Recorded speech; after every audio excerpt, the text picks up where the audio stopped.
Shalom, selamat pagi Bapak Ibu Saudara sekalian.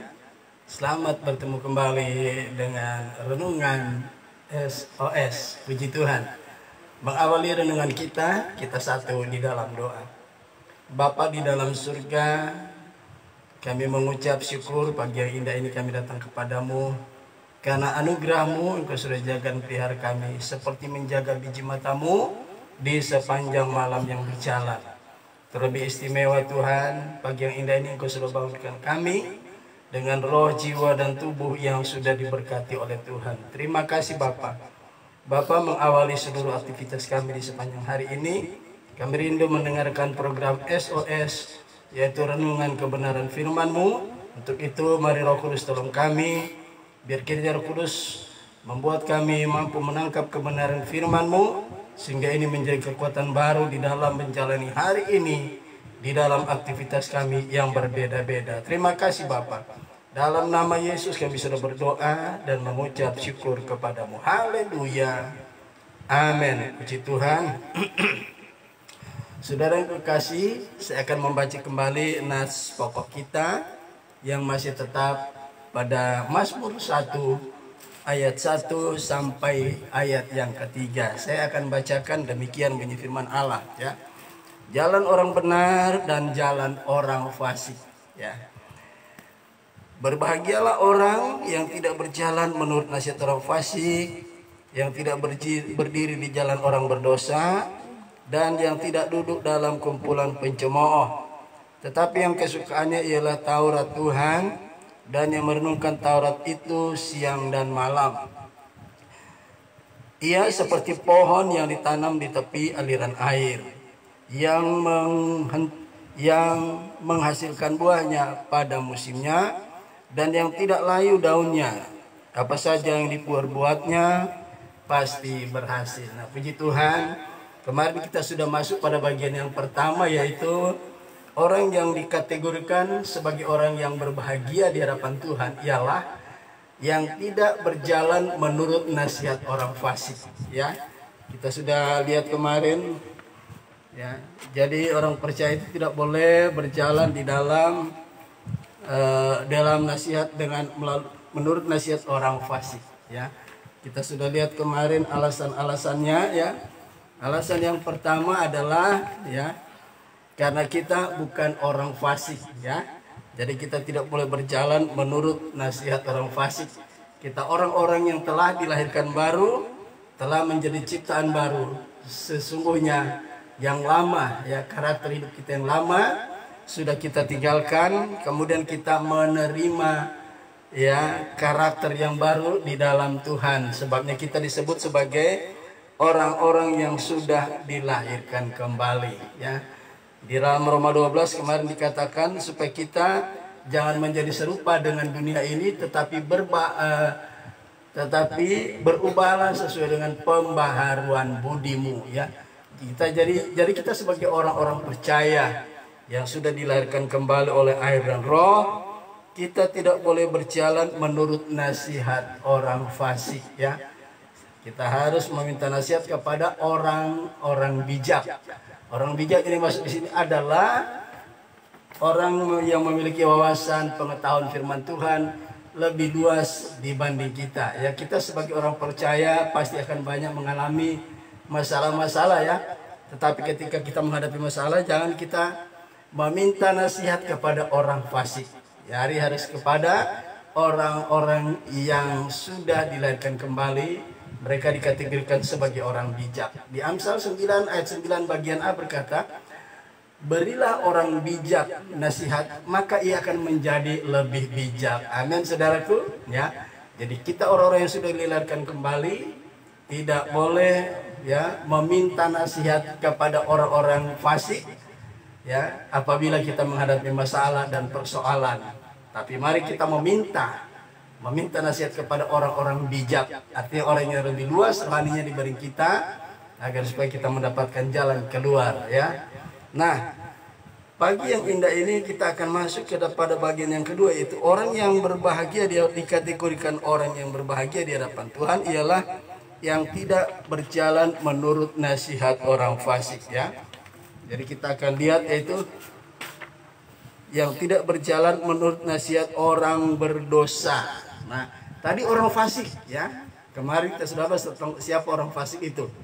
Sekarang kita melihat ayat 1 bagian 1 ayat 1 Mazmur 1 ayat 1 bagian B berkata, yang tidak berdiri di jalan orang berdosa ya. Jadi orang percaya itu ya, mengapa tidak boleh ya meminta nasihat kepada orang fasik? Karena kita bukan orang fasik lagi ya. Nah, kemudian yang kedua dikatakan yang tidak berdiri di jalan orang berdosa. Di sini ada beda ya. Ada perbedaan kita ya. Sekali lagi saya katakan kita sudah menjadi orang yang berbeda, bukan orang fasik ya. Orang yang berbeda dimaksud di sini adalah kita telah menerima status yang baru di dalam Tuhan. Kelahiran baru merupakan pemberian ya. Pemberian status yang baru. Waktu kita belum kenal Tuhan, waktu kita belum dilahirkan kembali, status kita adalah orang berdosa ya. Tetapi setelah kita dilahirkan kembali oleh air dan roh, status kita yang lama sebagai orang berdosa diubahkan menjadi orang yang benar ya. Nah, mari kita baca ayatnya di dalam Roma pasal 5 ayat yang pertama ya. Kita lihat. Kita sudah menerima status yang baru ya. Roma pasal yang kelima ayat yang pertama. Demikian bunyi firman Allah. Sebab itu kita yang dibenarkan karena iman ya. Jadi ketika kita lahir baru ya, kita dihidupkan kembali roh kita ya. Tadinya roh kita mati, kita terpisah dari Allah. Ya, dosa yang memisahkan kita dari Allah. Setelah kita lahir kembali ya, kemudian kita dianugerahi iman, kita bisa percaya kepada Yesus. Sejak saat itu ya kita punya status berubah. Dari orang berdosa menjadi orang yang dibenarkan di dalam Tuhan. Jadi kita status kita orang benar. Jadi kita tidak boleh ya, tidak boleh berjalan ya. Kemarin kita sudah bahas tidak berdiri ya, tidak berjalan di jalan orang fasik menurut nasihat orang fasik. Sekarang orang yang dikategorikan berbahagia di hadapan Tuhan adalah orang yang tidak berdiri. Ya, kemarin kita bahas tentang orang benar, ya, orang percaya tidak boleh berjalan menurut nasihat orang fasik. Nah, hari ini kita bagian yang kedua kita akan membahas tentang orang yang ya kita yang dikategorikan orang sebagai orang yang berbahagia tidak boleh berdiri ya di jalan orang berdosa ya. Kenapa? Alasan yang pertama tadi karena kita sudah menjadi orang yang benar. Yang kedua, kita telah menjadi orang-orang yang dipisahkan oleh Allah ya. Kita sebagai orang percaya ya, atau secara komunitas kita sebagai orang yang ya, atau sebagai gereja. Gereja ini berasal dari kata Yunani eklesia. Eklesia artinya dipanggil keluar dari kumpulan orang-orang yang berdosa ya, dari kegelapan dosa masuk kepada terang Allah yang ajaib. Mari kita lihat Imamat pasal 20 ayat yang ke-26 ya. Imamat 20 ayat yang ke-26. Kita akan lihat ayat ini. Imamat pasal 20 ayat yang ke-26 ya. Imamat 20 ayat yang ke-26, demikian bunyi firman Tuhan. Saya akan bacakan Imamat 20 ayat yang ke-26, demikian bunyi firman Tuhan. Kuduslah kamu bagiku, sebab aku ini Tuhan kudus, dan aku telah memisahkan kamu dari bangsa-bangsa ya, dari bangsa-bangsa lain supaya kamu menjadi milikku ya. Aku telah menguduskan kamu ya.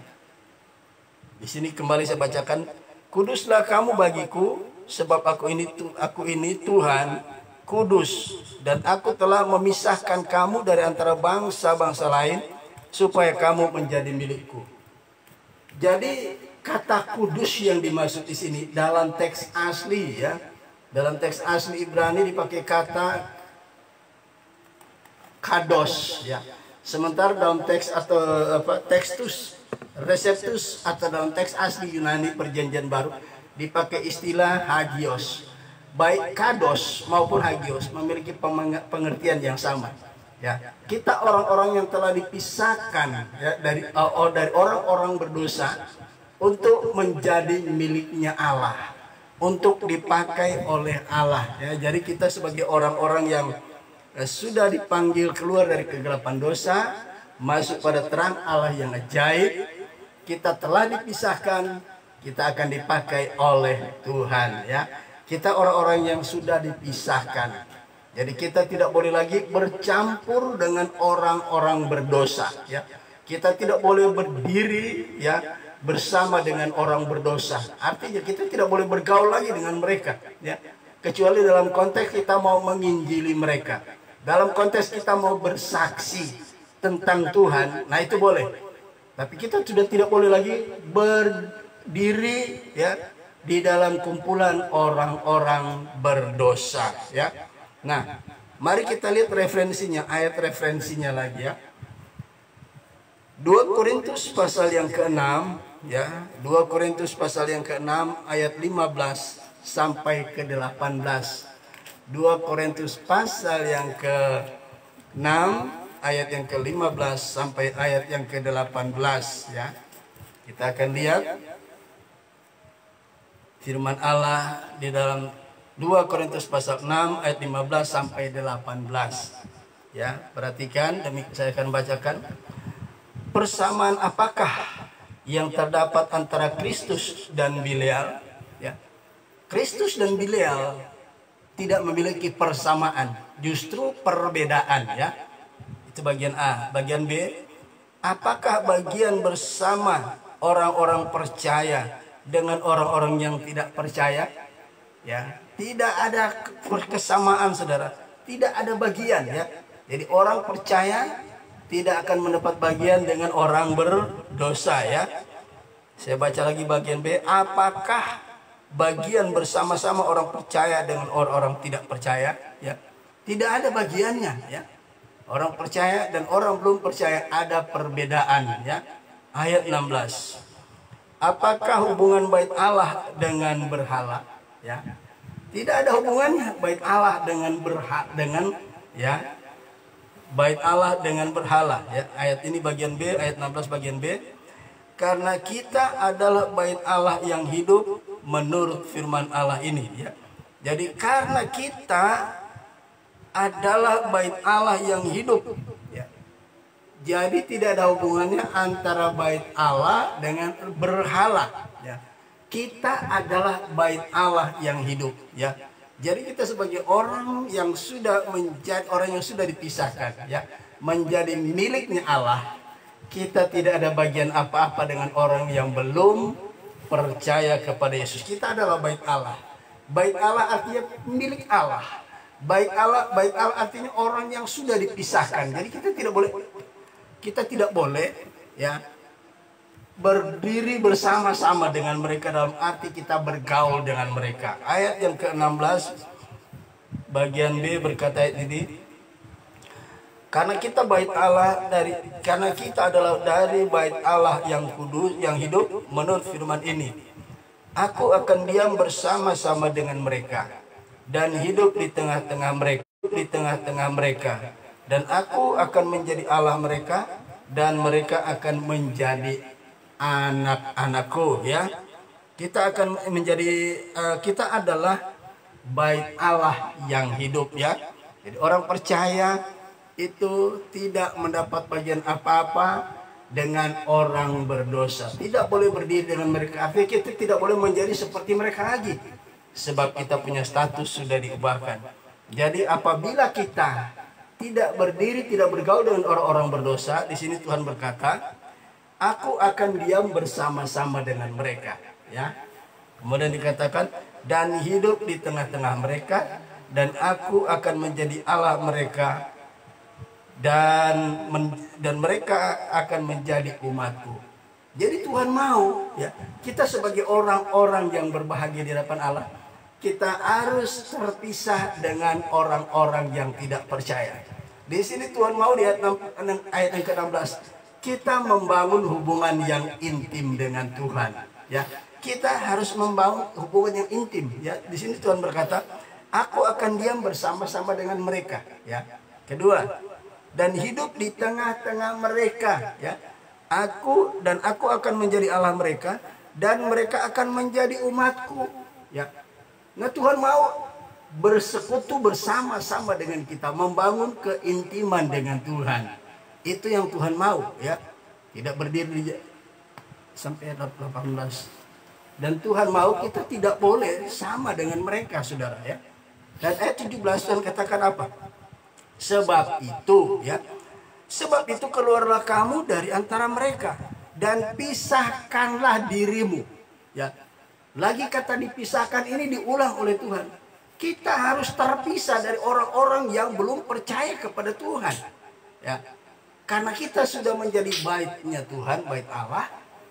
Dia mau hidup di tengah-tengah kita dan dia mau menjadi Allah kita. Dia ingin membangun persekutuan dengan kita. Kalau kita ingin dia membangun persekutuan dengan kita, Tuhan memerintah di hati kita, ya, berteokrasi, memerintah di hati kita, maka ayat 17 berkata, sebab itu keluarlah kamu dari antara mereka, pisahkanlah dirimu dari mereka, firman Tuhan. Jangan, ya, jadi kita harus pisahkan diri. Kemudian yang harus kita lakukan adalah jangan menjamah apa yang najis. Jangan kembali kepada kehidupan yang lama, ya, kehidupan yang najis, ya. Kita tidak boleh lagi menjadi seperti orang yang belum dibenarkan oleh Tuhan. Kita adalah orang yang sudah dipisahkan oleh Allah, ya. Nah, puji Tuhan, itu sebabnya kita harus memperhatikan dengan jelas, jangan dengan benar, bahwa kita tidak boleh lagi berdiri di jalan orang berdosa, ya. Jadi kita harus mengambil sikap, ya. Kita harus mengambil sikap, yaitu, ya, kita harus memisahkan diri dari orang-orang yang belum percaya. Kemudian jangan menjamah apa yang najis. 2 Korintus 6, ya, ayat yang ke-17 tadi berkata, kita jangan menjamah apa yang najis. Kita jangan lagi hidup di dalam dosa. Dosa merupakan kenajisan di hadapan Tuhan, ya. Nah, puji Tuhan, kita lanjut lagi ayat ini, ya. 2 Korintus pasal 6 ayat yang ke-18. Kalau kita berani mengambil sikap, ya, tidak lagi hidup sesuai dengan kehidupan yang lama, ya, yang kita warisi waktu kita masih berdosa. Ayat yang ke-18 berkata, dan aku akan menjadi bapamu, dan kamu akan menjadi anak-anakku laki-laki dan anak-anakku perempuan.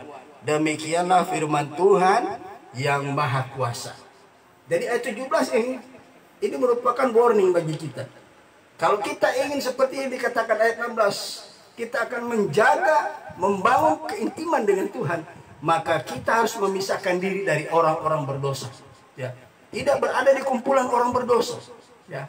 Kemudian jangan lagi menjamah apa yang najis. Ya. Nah, kalau kita tidak menjamah apa yang najis, ya, maka aku akan menerima kamu. Tuhan sendiri memberikan statement.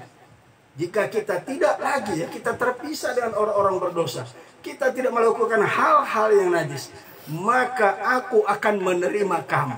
Ya. Tuhan mau itu. Ya. Kita membangun hubungan yang intim dengan Tuhan, maka di sini akan terjadi persekutuan, ya, yang intim dengan Tuhan, hubungan yang intim dengan Tuhan. Ayat 18 berkata, dan aku akan menjadi bapamu, dan kamu akan menjadi anak-anakku laki-laki dan anak-anakku perempuan. Demikianlah firman Tuhan yang Maha Kuasa. Nah, saudaraku, itulah, ya, yang Tuhan inginkan. Mengapa kita tidak boleh berdiri, ya, di jalan orang berdosa? Supaya kita bisa membangun hubungan yang intim dengan Tuhan. Itulah dikategorikan kita sebagai orang yang berbahagia. Jika kita tidak berdiri di jalan orang berdosa, ya. Nah, kemudian dikatakan, ya, kita akan lihat mengapa, ya, Mengapa kita tidak boleh ya berdiri di jalan orang berdosa? Mari kita lihat Efesus pasal yang kelima ayat yang ke-8 ya. Kita akan melihat Efesus pasal yang kelima ayatnya yang ke-8 ya. Kita akan lihat Efesus 5 ayat yang ke-8. Demikian bunyi firman Tuhan. Memang dahulu kamu adalah kegelapan ya. Memang dahulu kamu adalah kegelapan, tetapi sekarang kamu adalah terang di dalam Tuhan. Sebab itu hiduplah sebagai anak-anak terang. Ya, jadi kembali Tuhan menyampaikan, ya, mengapa kita tidak boleh berdiri di jalan orang berdosa? Orang berdosa itu diibaratkan mereka hidup di dalam kegelapan. Ya, ayat 8 tadi pasal 5 ya, ayat ke-8 pasal 5 dari kitab Roma berkata apa? Ya. Memang dahulu kamu adalah kegelapan, tetapi sekarang ya kamu adalah terang di dalam Tuhan. Maaf, bukan Roma ya, tapi Efesus ya pasal 5 ayat 8 berkata, memang dahulu kita adalah orang-orang ya. Memang dahulu kamu adalah kegelapan. Kita hidup di dalam kegelapan ya. Eklesia tadi saya katakan dipanggil keluar dari kegelapan, gak usah masuk di dalam terang Allah yang ajaib.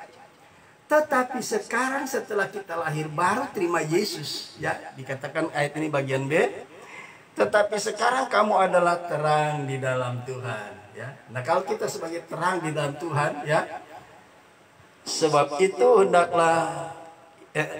itu hiduplah sebagai anak-anak terang. Saudara, mengapa kita tidak boleh berdiri di dalam kumpulan orang berdosa ya, di jalan orang berdosa? Karena kita adalah orang-orang yang terang, atau kita adalah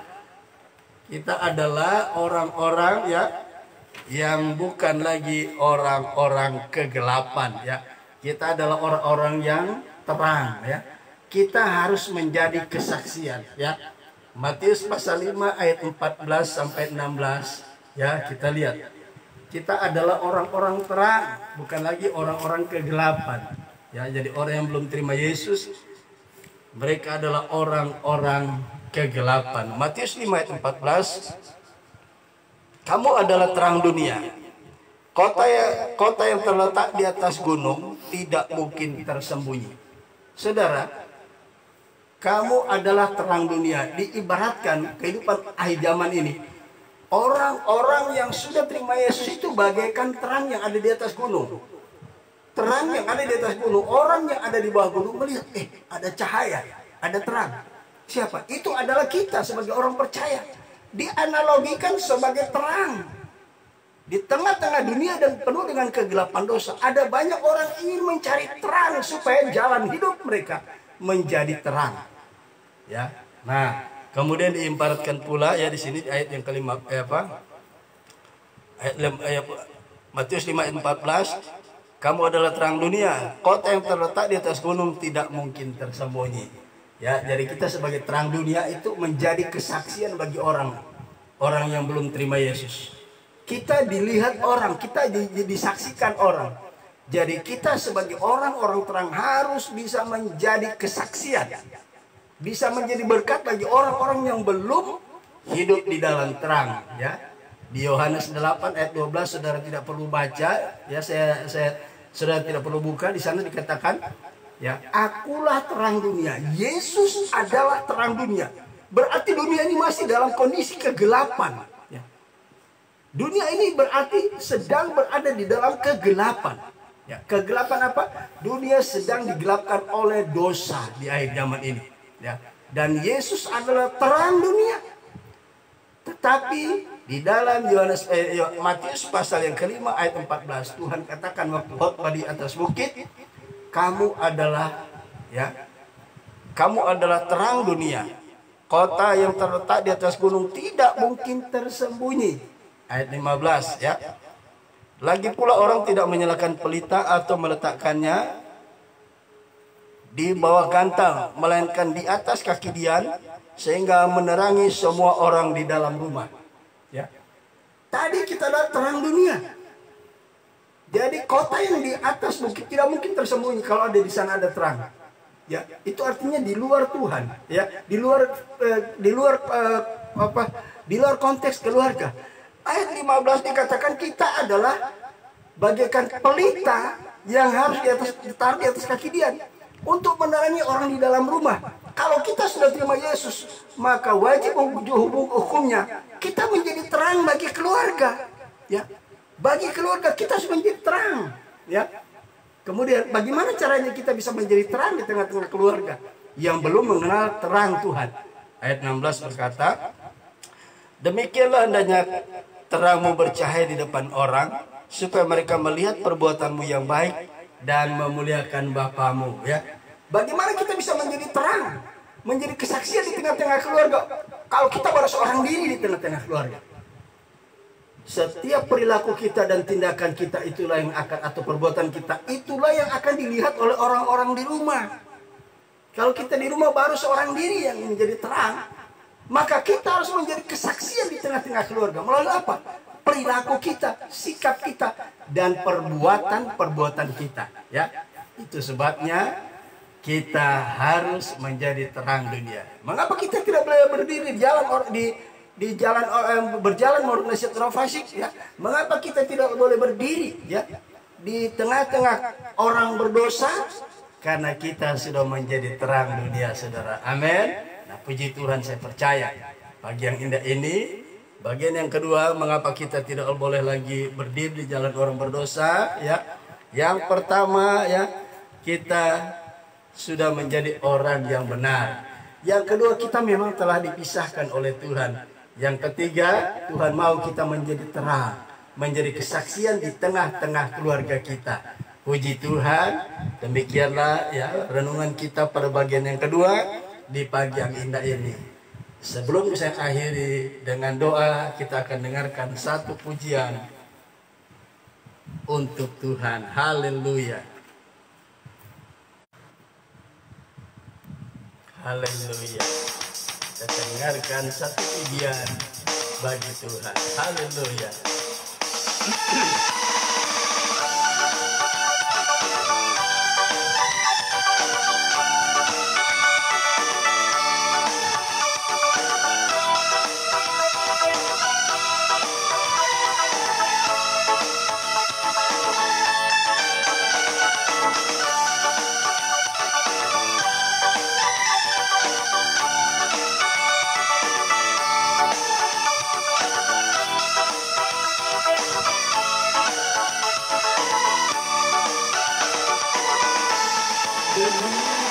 Besar kasih Allah pada kita,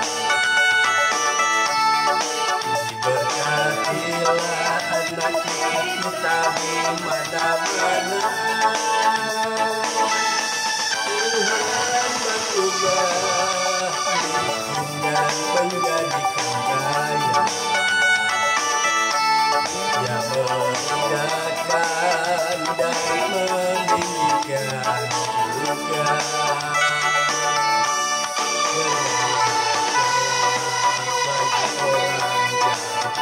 Bagi orang yang percaya, anakku dia pasti tidak akan melintang-lintang.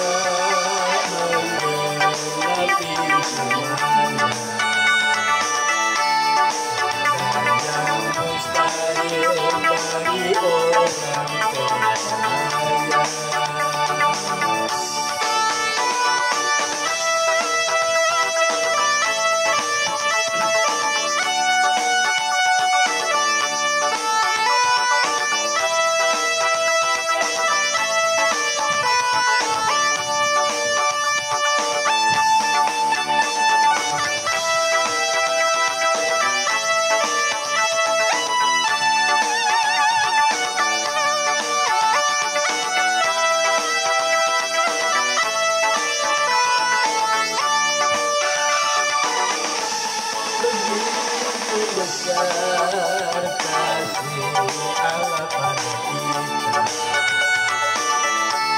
diberkatilah anak cucu kita di mana-mana.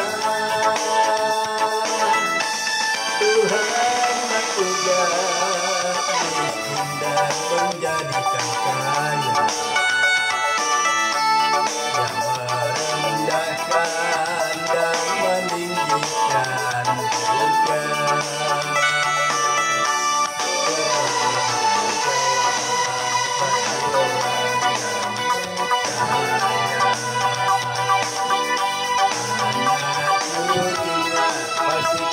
Akan meminta-minta karena Allah menggenapi firman-Nya. Tiada yang mustahil bagi orang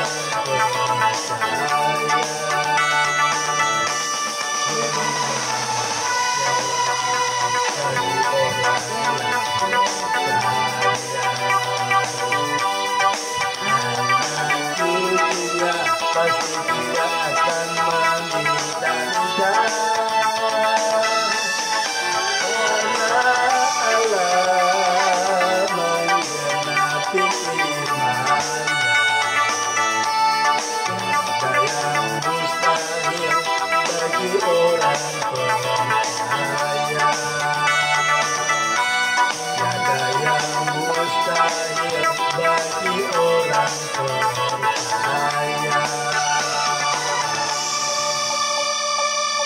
Tuhan, Allah pada kita. Haleluya. Tuhan memberkati kita. Kita satu di dalam doa. Bapa di surga, Bapa yang kami sembah di dalam nama Yesus.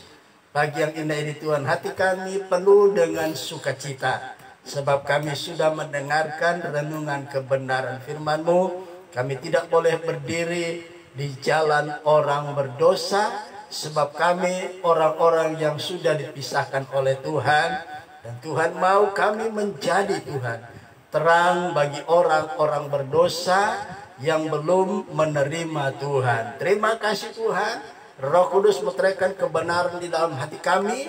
Dan mampukan kami Tuhan menjadi orang-orang yang berkenan di hadapan Tuhan. Sehingga kami bisa menjadi terang bagi orang-orang yang masih hidup di dalam kegelapan dosa. Terima kasih Bapa.